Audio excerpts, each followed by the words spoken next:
অবশেষে এক ঐতিহাসিক সত্য স্বীকার করল বিএনপি। একই সাথে আর এক ঐতিহাসিক মিথ্যা নিয়ে হাজির হলো যে শেখ হাসিনার সাথে নাকি জামাতের যোগাযোগ আছে, অথবা শেখ হাসিনা জামাত মিলে নাকি ষড়যন্ত্র করছে। সরাসরি না বললো, এভাবে বোঝাতে চেয়েছে। প্রথমটা হচ্ছে ডক্টর মঈন খানের বক্তব্য। তিনি বলছেন মঈন খান কিন্তু এখনো বিএনপির সবাই বিক্রি হয়ে গেছে বা উল্টো পাল্টা ভারতের ফাঁদে পড়া নানান বিষয় আছে। মির্জা ফখরুলের মতো লোক চাঁদাবাজি করেন, টাকা খেয়ে কমিটি দেন।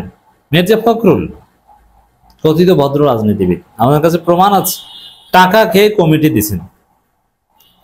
জেলা কমিটি সভাপতি পদ 30 লাখ টাকার বিনিময়ে বিক্রি হয়। এত কম 30 লাখ টাকা এখনকার জমানায় কোনো টাকা? এই 30 লাখ টাকার বিনিময়ে জেলা কমিটির পদ বিক্রি করে, সেখানে মির্জা ফখরুল নাকি 10 লাখ টাকা পায়। Whatever, that's different discussion. Mirza Fakhrul, Khandakar Mosharraf, এই দুইজনকে দেখবেন তুলনামূলকভাবে উল্টোপাল্টা কথা কম বলেছে, কিন্তু অন্য সবাই উল্টোপাল্টা কথা প্রচুর বলছেন, বলে যাচ্ছেন। মঈন খান বলছেন 2008 সালে নির্বাচন পরিকল্পিত ছিল। কারণ এই কথাটা কিন্তু বিএনপি ওইভাবে মার্কেটিং করেন, এটা জামাত করতো। জামাতের বিভিন্ন স্টেটমেন্টে, যেমন ইতিহাস নিয়ে যখন জামাত স্টেটমেন্টে উল্লেখ করত, বিএনপি সাধারণত 2014, 18 এবং 24-এর কথা বলতো, কিন্তু জামাত 8 সাল থেকে শুরু করতো। 8 সালে নির্বাচনে ছিল একটা পাতানো নির্বাচন। এটা বিএনপি ওইভাবে বলতো না। হ্যাঁ, বিএনপি সূক্ষ্ম কারচুপির কথা বলেছে, কিন্তু ওটা যে পুরোটাই কারচুপি, জামাতকে 2টা সিট দেওয়া হয়েছে, এটা যে পুরোটাই কারচুপি, একদম ডিজে ভারত আমেরিকার যৌথ প্রযোজনা, এটা স্পষ্টভাবে বিএনপি বলেনি। এমনকি ওই সরকার নিয়ে বিএনপি প্রশ্ন তোলেনি, এটাকে অবৈধ সরকারও বলে না।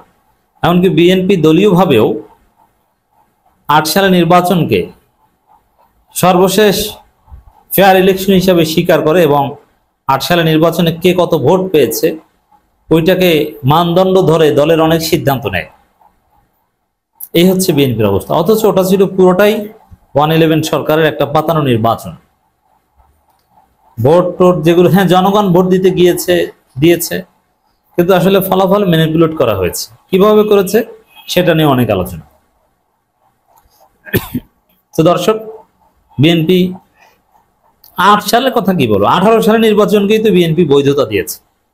বিএনপি 14 সালের নির্বাচনকে বৈধতা দেয়নি, 24 সালের ডামি নির্বাচনকে বৈধতা দেয়নি, কিন্তু 18 সালের রাতের নির্বাচনকে 5 বছরের জন্য বা 4.5 বছরের জন্য বৈধতা দিয়েছে।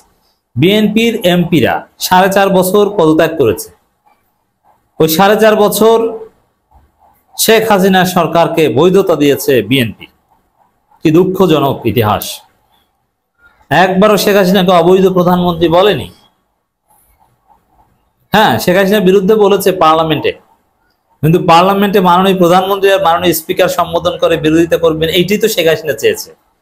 এর মানে রুমিন ফারহানার যে কিছু সমালোচনা করেছেন, ওটা তো হাসিনারও চেয়েছে। হাসিনা তো বলে যে আরো বেশি করুক এবং বিশ্ববাসী দেখুক এই যে বিরোধী দল আছে আমাদেরকে গালাগালি করে সংসদে, দেখছেন সংসদে করে, সংসদেই তো আছে।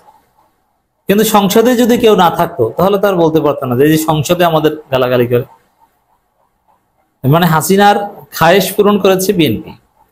তা 8 সালে নির্বাচনের বিরুদ্ধে বলা তো দূরের কথা, 18 সালে নির্বাচনকে এরা বৈধতা দিয়েছে। অবশ্য 8 সালে নির্বাচনের বিরুদ্ধে জামাত বললো, জামাত এক প্রকার বৈধতা দিয়েছে, কারণ জামাতের 2 জন এমপি, তারা তো এমপি হিসেবে ছিলেন শেষ পর্যন্ত। এমপি হিসেবে থাকা মানেই হচ্ছে মাননীয় প্রধানমন্ত্রী আর মাননীয় স্পিকার। শেখ হাসিনা মাননীয় প্রধানমন্ত্রী, আপনাকে মিনিমাম এতটুকু মানতে হবে, নইলে আপনি এমপি থাকতে পারবেন না। কোন একটা সরকারকে, পার্লামেন্টকে অবৈধ বলে সেই পার্লামেন্টের মেম্বার আপনি হতে পারবেন না। এই জন্যে কখনো যদি ভুলে নির্বাচন 18 সালের নির্বাচন বা এগুলোকে অবৈধ বা এইসব কোনো কথা বলে ফেলতো, তাহলে স্পিকার ওগুলো এক্সপান্স করতো এবং বিএনপি নেতারা ওটাকে প্রত্যাহার করতে হতো। এই হচ্ছে বাস্তবতা। তো সেই জায়গায় মঈন খান বলছেন 2008 সালে নির্বাচন পরিকল্পিত ছিল। অ্যাবসলিউটলি রাইট, 2008 সালে নির্বাচন পরিকল্পিত ছিল, পুরোটাই পাতানো নির্বাচন ছিল, ভাগ বাটোয়ারা নির্বাচন ছিল। এখন এই 26 সালের ফেব্রুয়ারিতে আরেকটা 8 সাল মার্কা বাগবাড়রা নির্বাচন হতে যাচ্ছে। দর্শক, বিএনপির আরেক মাথা খারাপ নেতা, বিএনপি নেতাদের এখন সুস্থতা নাই। মোটামুটি এই মঈন খান এবং ডক্টর খন্দকার মোশাররফ এরা তুলনামূলকভাবে একটু ভালো কথা বলছেন, কিংবা সেলিমা রহমান কিছুটা ভালো কথা বলছেন। মঈন খান, খন্দকার মোশাররফ, জমিরুদ্দিন সরকার এরা জিয়াউর রহমানের আদর্শ ধারণ করেন 100%। অন্য সবাই বিক্রি হয়ে গেছে।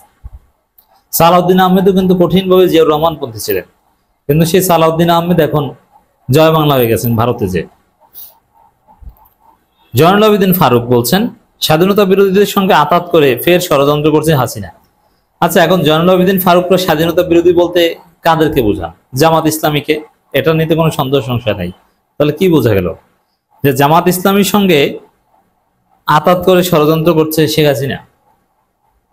তা আতাত করতে হলে তো যোগাযোগ লাগে, একটা সমঝোতা লাগে। তাহলে কি জামাত হাসিনা সমঝোতা, এগুলো বিএনপির প্রচার করছে?